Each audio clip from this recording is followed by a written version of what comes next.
Okay. Reaction? Yes, reaction po. Ay, wait lang. Okay na? Okay, go. Lubhang natutuwa po ako bilang endorser ng Sabali et al. Complaint na ganito ang kinalabasan ng hearings sa Committee on Justice. Probable cause was declared to have existed in both complaints. Probable cause. And tagumpay po ito ng mga complainants, hindi lang po yung mga complainants, kundi ang taong bayan. Pinapakita po nito na umuusad ang proseso ng pagpapanagot. Malaking bagay po na unanimous ang desisyon ng committee insofar as both complaints are concerned.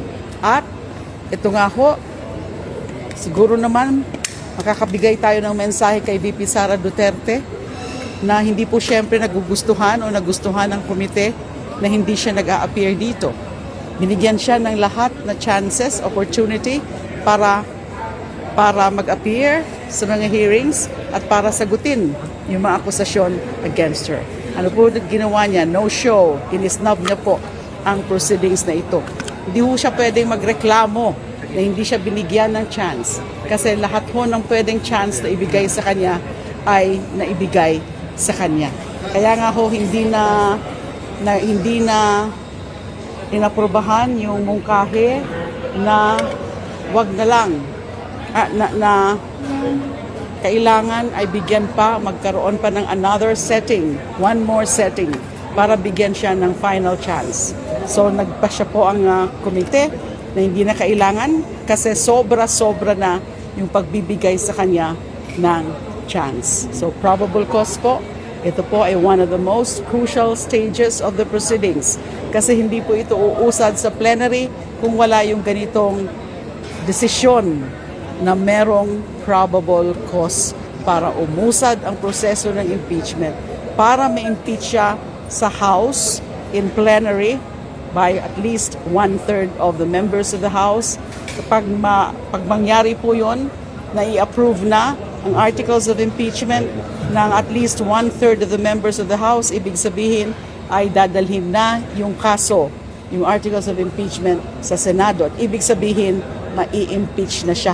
Na-impeach na siya kapag aprobahan na ng House in plenary by at least 1/3 of the members. Ma'am, ask ko lang po kasi may lumabas po na report na tinatawagan daw po ni Congressman Sandro or ni Majok Sandro Marcos ang mga House members para kumbinsihin sila na bumoto pabor sa impeachment to elevate it at the Senate. What's your reaction po doon sa report? What is that again? Na pinatawagan daw po ni Majority Leader Sandro Marcos yung mga lawmakers para mag-convince na iboto sa plenary yung impeachment, yung articles of impeachment para ma-elevate sa Senate in exchange for projects daw po.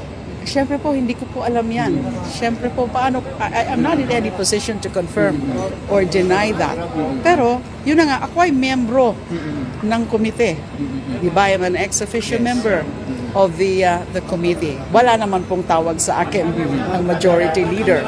So, siguro mga haka-haka lang yan. Siguro ay paninira lang yan. Insulto rin po yun sa iba pa na mga bumoto in favor of the finding of probable cause. Kasi unanimous Unanimous. Siyempre, maiinsulto po sila, magagalit po ang mga yan kung yan po ang pinapakalat na naman nila na balita. Pero sa tingin ko po, hindi po yan totoo. Ma'am, iba na po yung Senate leadership now compared with the impeachment case last year. Do you expect a different outcome na magpo-proceed na if ever forthwith? Well, we can only hope for that. We can hope for that na dapat forthwith. Kasi malinaw naman yan ang nakasaad sa konstitusyon. Kapag ma-transmit na yung articles of impeachment from the House, ay kailangan mag-proceed na to trial forthwith. Siguro naman nakikita natin sa Senate leadership na ngayon na they are very conscious, they are aware of that. At alam nila ang tunay na kahulugan ng salitang forthwith. Ma'am, tiwala po ba kayo makakuha kayo ng sapat na boto sa plenary? Tiwala po ako. Tiwala po ako. If the proceedings before the committee are to be considered as gauge for that, tiwala po ako. Unanimous po Unanimous yung desisyon ng committee para doon sa dalawang complaints na merong probable cause. So pag unanimous sa committee, ay madali-daling kunin na yung required number of votes. 1/3 is about 105 or 106. So naka 53 na po, at least sa committee level. So, ilan na lang ang kulang. And of course, mas maganda kung the numbers would be above the 1/3. At least 1/3 and above 1/3. Mas maganda po yan.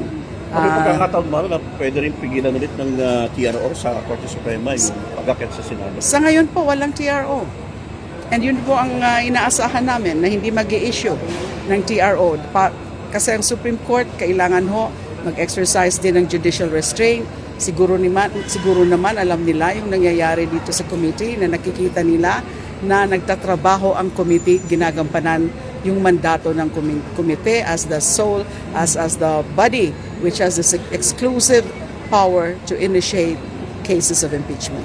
Ma'am, sureball na po yung 53 signatures, and we need another 53. Ito ba yung sinasabi ni Kong Pulong na kaya nagtatawag daw po ang staff ni Madjo Sandro para makumpleto yung kinakailangang bilang po, yung 1/3 votes? Nasagot ko na po yun kanina. Siyempre, hindi ko po yan alam, pero I doubt kung totoo po yan.